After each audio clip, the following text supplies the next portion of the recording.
नमस्कार। कभी सोचा है कि जीवन एक पीढ़ी से दूसरी पीढ़ी तक कैसे पहुंचता है?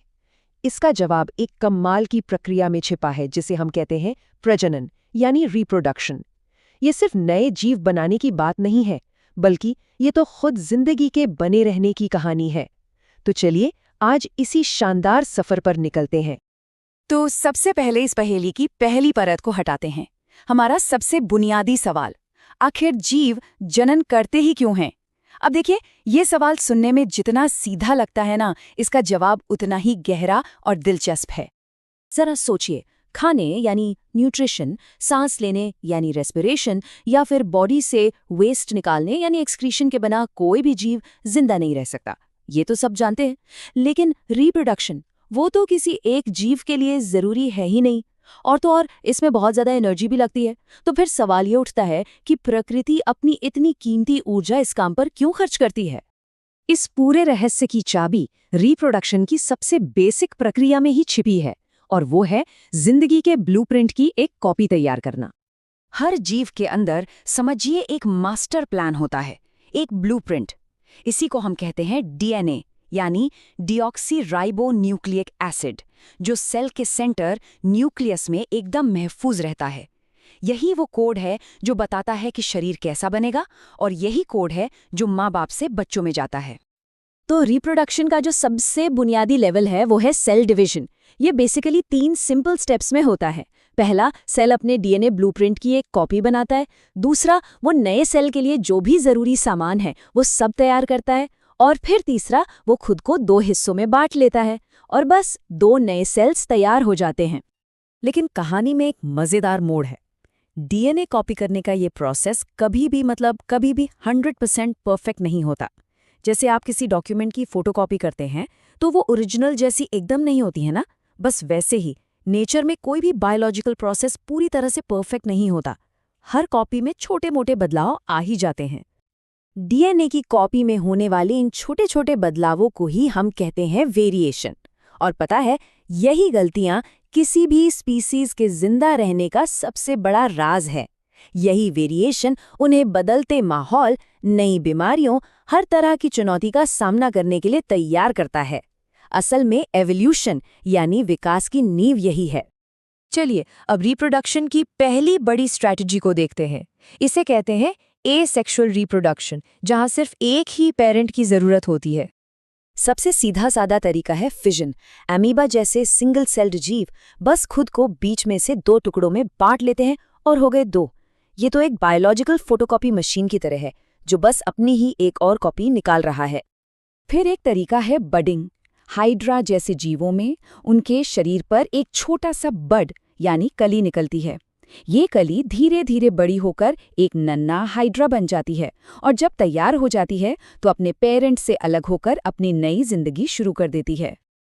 और अब बात करते हैं एक ऐसी शक्ति की जो किसी सुपर पावर से कम नहीं, रीजेनरेशन। प्लैनेरिया जैसे कुछ कमाल के जीव होते हैं। अगर आप इन्हें कई टुकड़ों में काट भी दें तो हर एक टुकड़ा जादू की तरह एक नया पूरा का पूरा जीव बन जाएगा। है ना कमाल की बात? तो एसेक्सुअल रिप्रोडक्शन बहुत तेज और आसान तो है, पर इसकी एक बहुत बड़ी कमजोरी भी है। इसमें जेनेटिक वेरिएशन यानी आनुवंशिक विभिन्नता ना के बराबर होती है। सबके सब एक जैसे, अपने पेरेंट की हूबहू कॉपी। इसका मतलब ये हुआ कि अगर कोई एक बीमारी आई तो वो पूरी की पूरी आबादी को खत्म कर सकती है।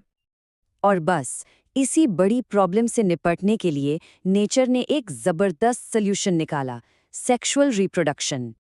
सेक्सुअल रिप्रोडक्शन का तो असल मकसद ही वेरिएशन पैदा करना है।